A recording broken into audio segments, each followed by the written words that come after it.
नमस्कार दोस्तों। आज मैं सर्वप्रथम माननीय श्री नरेंद्र मोदी जी जो हमारे प्रधानमंत्री जी हैं, उनको, जेपी नड्डा जी और भारतीय जनता पार्टी को बधाई देना चाहता हूं दिल्ली में जीत के लिए। दोस्तों, जिन वादों के साथ में भारतीय जनता पार्टी आई है और जिसमें मुख्य रूप से माननीय श्री नरेंद्र मोदी जी की गारंटी शामिल है, यमुना की सफाई। मैंने देखा है माननीय श्री नरेंद्र मोदी जी एक प्रधानमंत्री के रूप में बहुत ही एक कृत संकल्पित व्यक्तित्व रहे हैं।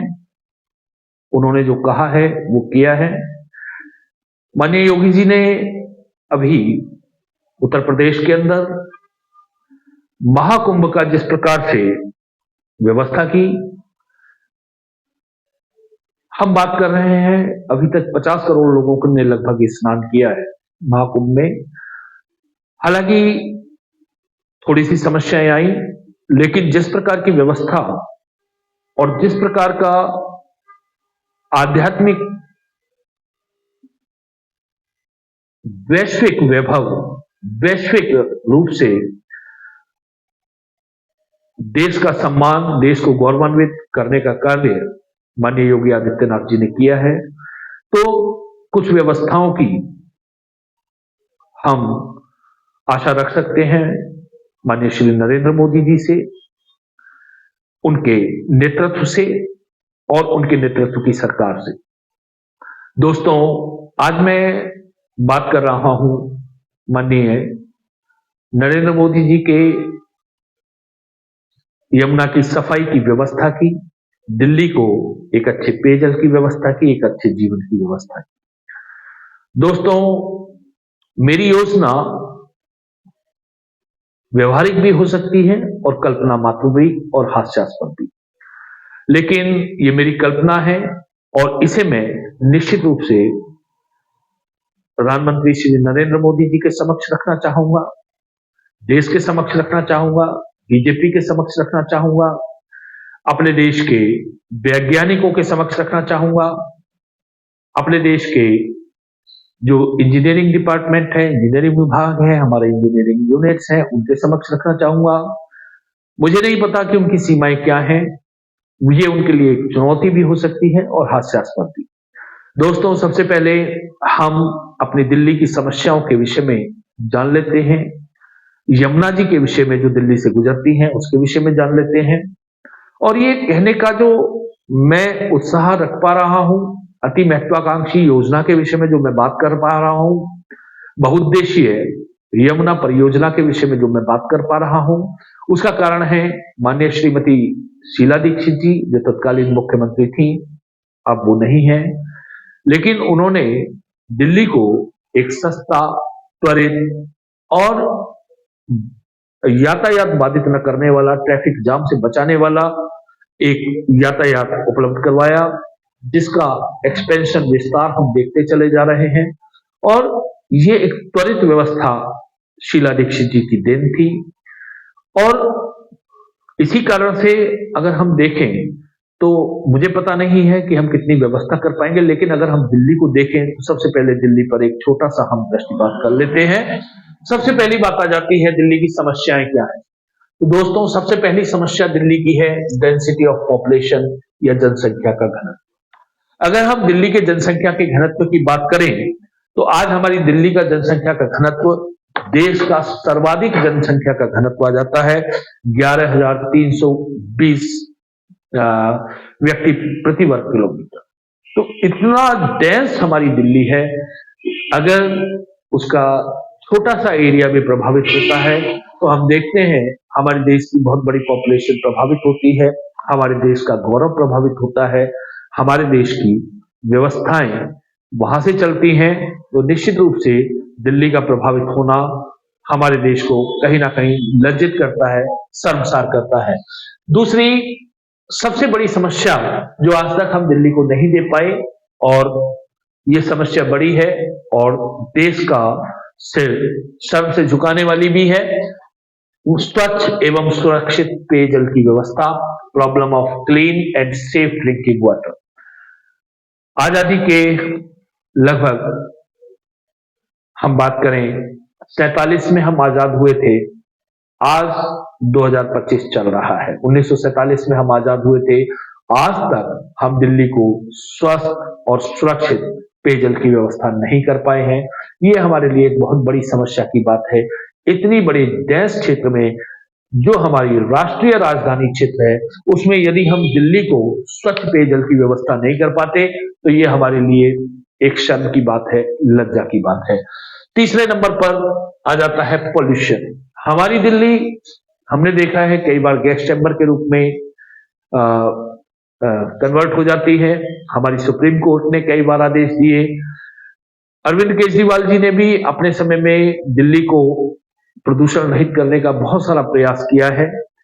शीला दीक्षित जी ने भी अपने समय में प्रयास किया है। सभी गवर्नमेंट्स अपने अपने समय में प्रयास करती हैं, लेकिन आज भी हमने दिल्ली को गैस चैम्बर के रूप में कन्वर्ट होते हुए देखा है, सुप्रीम कोर्ट को डायरेक्शन देते हुए देखा है। ये हमारे लिए एक और शर्म की बात आ जाती है। चौथे नंबर पर आ जाता है प्रॉब्लम ऑफ फ्लड, बाढ़ की समस्या। अगर हम बात देखें तो आए साल प्रतिवर्ष हमारी दिल्ली के सामने एक समस्या पैदा हो जाती है, बाढ़ की समस्या।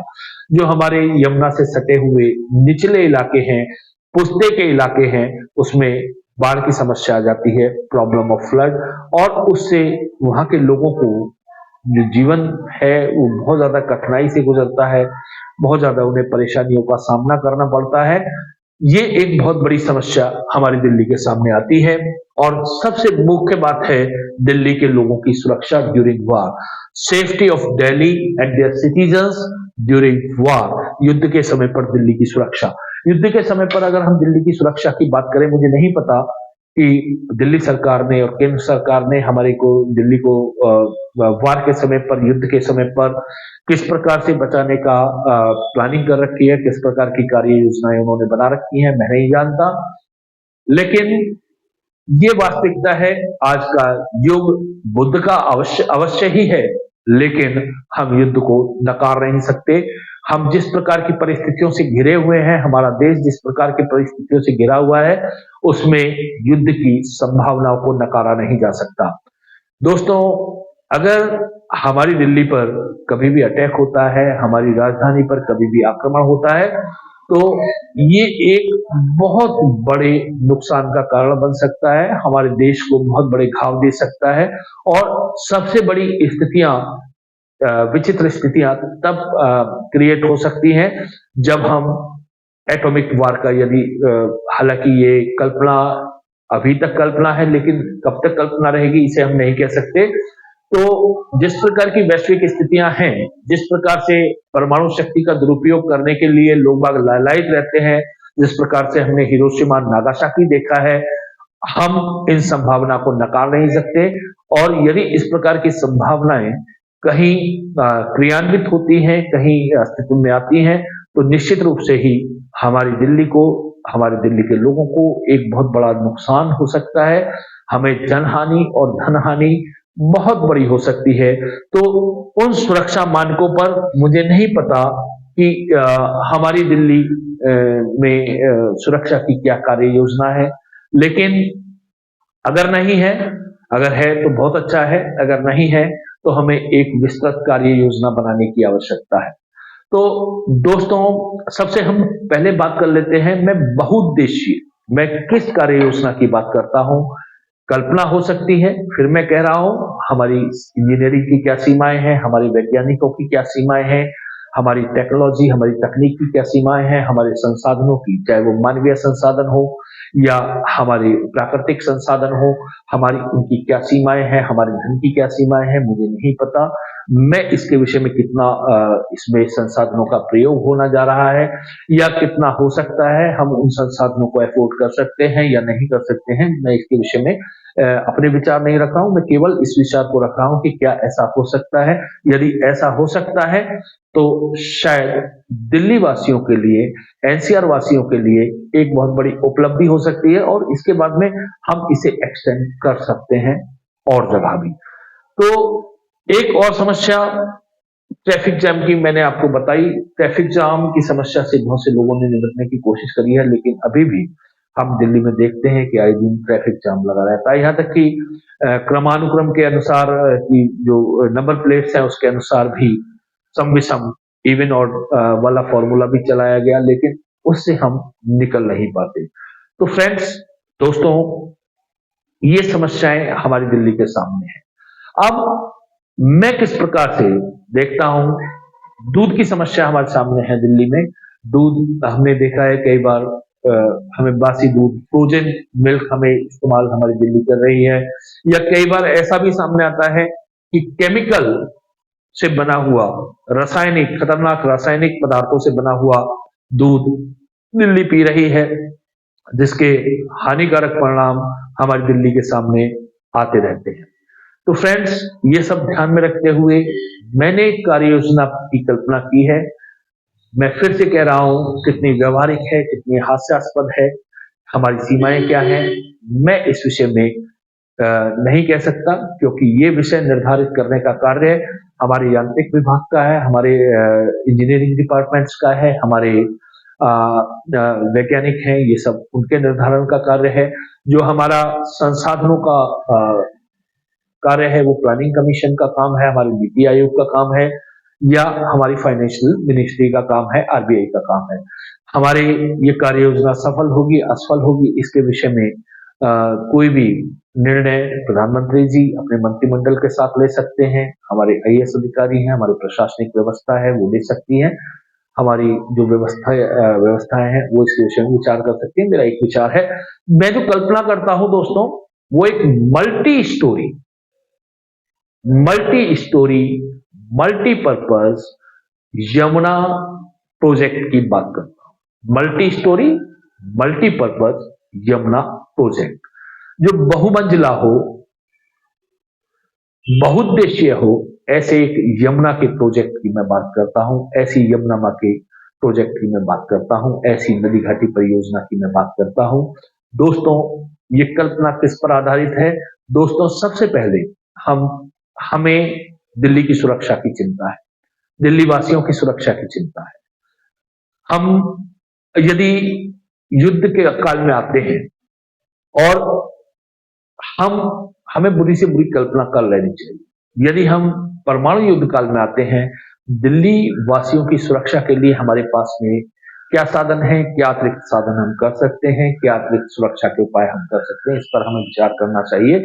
यदि ये योजना कहीं व्यवहार में आती है या ये व्यवहारिक है, तो सबसे पहले, सबसे नीचे हमें बॉम्ब शेल्टर्स का निर्माण करना चाहिए, जो यमुना जी के बिल्कुल नीचे की साइड हो, नीचे लेवल पर हो, जिससे कि हम दिल्ली को एटॉमिक वार के समय पर भी अपने दिल्ली वासियों को सुरक्षा प्रदान कर सकें।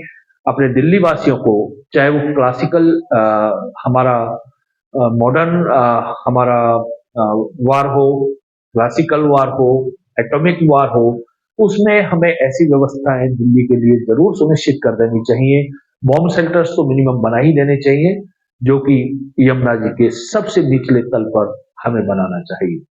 दोस्तों, उसके ऊपर मैं कल्पना करता हूं, फ्लड कंट्रोल के लिए एक आर्टिफिशियल, बहुत बड़े हजारों स्क्वायर किलोमीटर के हम एक पूल की बात करते हैं, एक तालाब की बात करते हैं, कि हजारों स्क्वायर किलोमीटर का तालाब इस प्रकार से बनाया जाए कि यदि फ्लड की कोई स्थिति आती है हमारे देश के सामने, हमारी दिल्ली के सामने, यमुना जी में फ्लड आता है, तो हम जो पैनल्स हैं अपने, जो जिस प्रकार से हम डैम्स के गेट खोलते हैं, उन गेटों को खोल करके जो चैम्बर्स, हमारा जो पूल बना हुआ है, उसमें हम वाटर हार्वेस्टिंग कर सकें, अपने वाटर को कलेक्ट कर सकें, जो फ्लड वाटर है उसका को नियंत्रित कर सकें, जिसे और टाइम इसमें हम प्रयोग कर सकते हैं, आसानी से प्रयोग कर सकते हैं।